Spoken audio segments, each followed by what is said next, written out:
After all this time of waiting for the reveal of the FNAF Security Breach Ruin DLC release date, nobody could have foreseen that this is the way it would have been presented to us.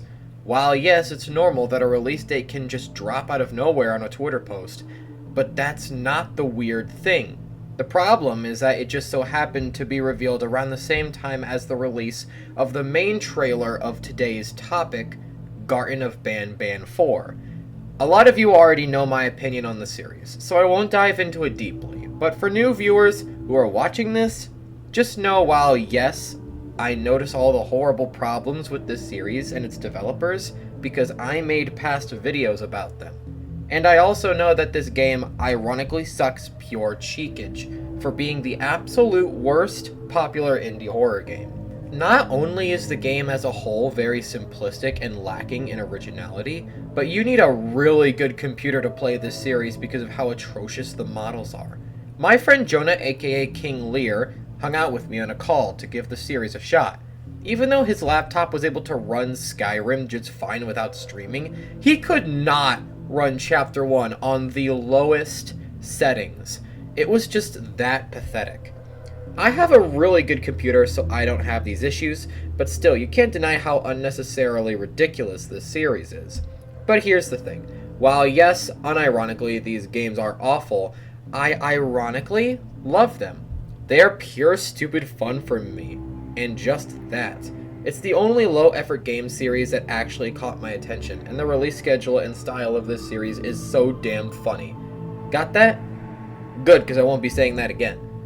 That all being said, though, I still hoped that the Euphoric Brothers would take more time with each chapter to make them better, and to actually put more effort into them. You can argue that they did that, but even if they did one extra week of the main trailer release than last time, that alone doesn't really say much. Not to mention they were collabing with Roblox to make an RP, and U2s to make some official plushies. So that's probably where that extra week's effort was put into instead. Regardless, not much more time was taken, which sucks because of how amazing these games would look if they spent at least double or triple the time on development. Sure, they would release longer, but it would look and feel so much better of an experience. The Euphorics decided to drop the main trailer for Chapter 4, and I have a lot to say about this one. Jeez, this is going to be a long video. Make sure to like the release date of Security Breach Ruin and Garten of Banban 4 trailer came out at the same time, which could be just a strange coincidence. But a lot of people are making the joke that the Euphorics are waiting for the release of Ruin so they can release Banban 4 on the same day. While it would be highly absurd, it would also be funny as all hell. If that does happen, however, I will be playing Garten of Banban 4 first, not because I think the game is better, hell no, but because I'd rather start small before getting into the real meat and taters. You feel me? So just know, I intend to save the best for last. Now on to the topic of this video. The Garten of Banban 4 trailer has Sheriff Toadster on the front of the thumbnail, which makes sense because he's the representative of this chapter. But in the back we see a new character known as the Jester. Some of you may not know this character since he hasn't shown up in the games yet, and didn't even show up one time in the trailer, which makes the thumbnail kinda false advertising a bit. But it's Banban, so who cares? So let's just talk about the Jester to knock him out of the rest of the video for you.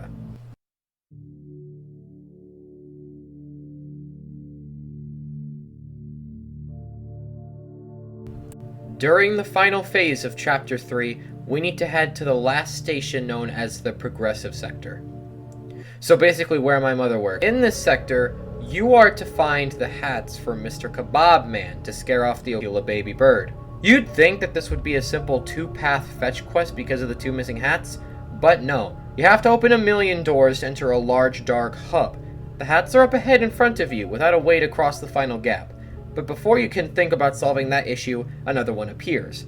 A chameleon hybrid monstrosity with 2 heads known as Tamataki and Shamataki still sound like anime names after defeating him with a battle system that poorly explained with the wall images that came prior. We get to the hats with a surprise paper on the corner of the platform.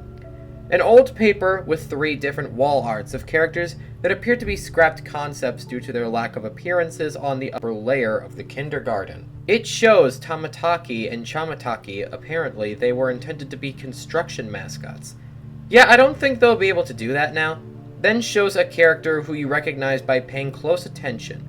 It's Zolphius, the mysterious twisted face creature that follows you time and time again after he first appears in Chapter 2.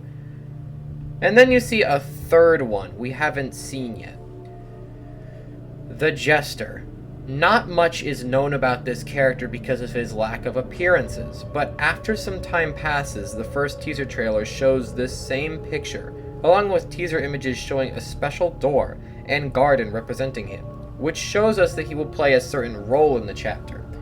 More time goes on and we get a second teaser where Stinger Flynn wakes up from his big brawl with Joshi and sees the Jester standing before him, only showing the lower part of his body. The Jester looks visually disturbing because of how odd and out of place his design is. He looks more like something out of Garten of Banban fanon wiki, but nope, he's an official design. This design seems to show us that similar to certain adaptations of the character, the Jester seems to have split personalities, with one side being happy and green, while the other side appears to be sad and purple, with his proportions looking bizarre as well. What limb exercises does this guy do, anyway? Oh my god. While the Jester doesn't appear in the trailer, we can easily tell the main motive of this character with just one image that says nothing is funny enough. In the stories of Medieval, the job of the Jester is to entertain the royalty when they are bored. Since Queen Bouncelia appears to have a throne with a castle, it seems the Jester desires to entertain the queen, but nothing he does is good enough for her. Nothing is funny enough. Since in the trailer we see the many characters captured in individual prison cells, meaning that Queen Bouncelia or the Jester are going to perform extreme measures to achieve whatever their goals are.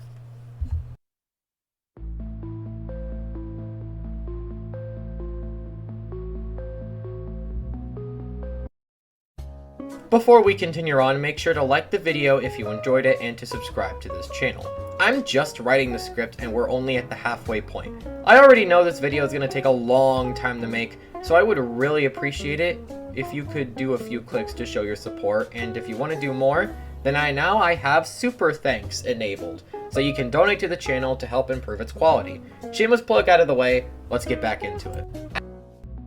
At the very beginning of the trailer, we see a deformed bird creature screeching towards the screen in an area that seems to be located in Queen Bouncelia's castle from the brick details that are visible here. A lot of people seem to think that this bird creature is Tarta Bird, after falling off the ledge during the fight of Chapter 3. I happen to believe that that simply isn't the case, because there are quite a few confusing details to get the obvious difference out of the way. The beak and feathers of this new bird are a different color from Tarta, so it complicates the match. Also notice how the creature is located in Bouncelia's castle, while the other monsters are being held in the bunch of cells that make it look like they are in an entirely different location. Tarta Bird is probably held in one of these cells because of Opila being in one of them. Tarta and Opila fell down the exact same spot of the ledge of the rails. The Jester could have easily found him just like he found Opila. Jumbo Josh and Stinger Flynn.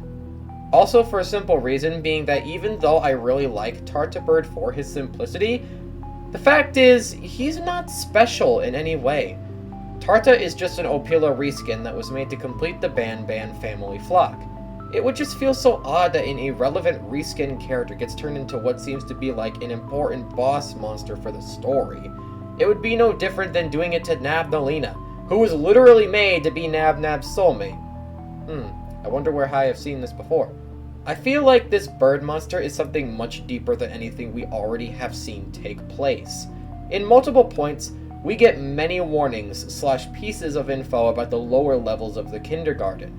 In Chapter 3, we play on the floor that's right above the restricted levels, and they are restricted for obvious reasons. Banban has mentioned time and time again about the monsters that reside down below. We see examples of these monsters with Chamataki and Tamataki, along with Zolphius. It's pretty clear that there were plenty of failed prototypes during the kindergarten's experiments. I am very positive that these two, along with this new bird, are examples of those failed experiments.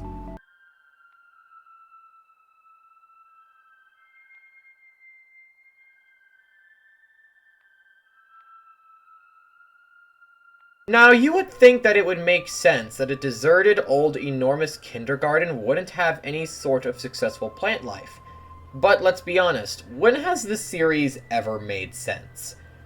In the trailer, we see a full apple tree that's not just alive, but flourishing. And we see a giant mushroom in front of the castle. Now, there are two ways to interpret this. One is that these plants are just props, case closed. Or option 2 is that somehow plant life is surviving in the abyss. It sounds impossible because of the lack of water and sunlight, but don't be so quick to jump to the bullet, because one thing that we overlooked can easily make this plausible and possible. Givanium. It's basically the Banban version of Remnant, except instead of bringing just animatronics to life, Givanium seems to have a lot more utilization up in that front, with its arsenal being able to bring life to clay, or some sort of Play-Doh substance. I don't know, but the point is we do not know the limitations of Givanium. If it can bring clay to life, then it's possible it can bring multiple things to life. Plants can benefit or live from chemicals after all. You just gotta use the right ones.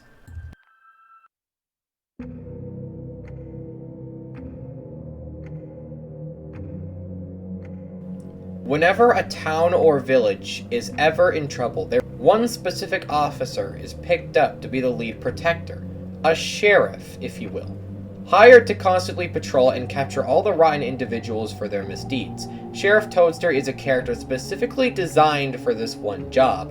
Obviously, he isn't meant to actually serve as a security, but his design and theme were all meant to represent that. This character is an alternative protector in the eyes of the children. Sheriff Toadster first appears in the trailer for Garten of Banban 2, but while that is the case, we don't see him in the actual chapter. We see Nab Nab and Sosaline, but Sheriff Toadster doesn't appear. We see Toadster's jail's room in Chapter 3, but he doesn't show up there either. Sheriff Toadster is going to be the representative Chapter 4. However, after seeing the trailer, we see his model and, well, it's something. The sheriff appears to follow you in the lower levels of the kindergarten, which implies that he's here to help us find our child or children, and in situations we are going to possibly need him to escape death in a few scenarios. Oh yeah, and Opila Baby is going to help us too. And with that, that is where we're going to end this video off.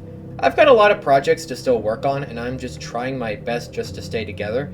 I want to thank you for watching this video to the end. I hope you continue to follow me down this journey as we are going to discuss FNAF Security Breach with the Ruin DLC releasing in just a little over a week now. I've been BIZZARE, and have a wonderful day. Love y'all.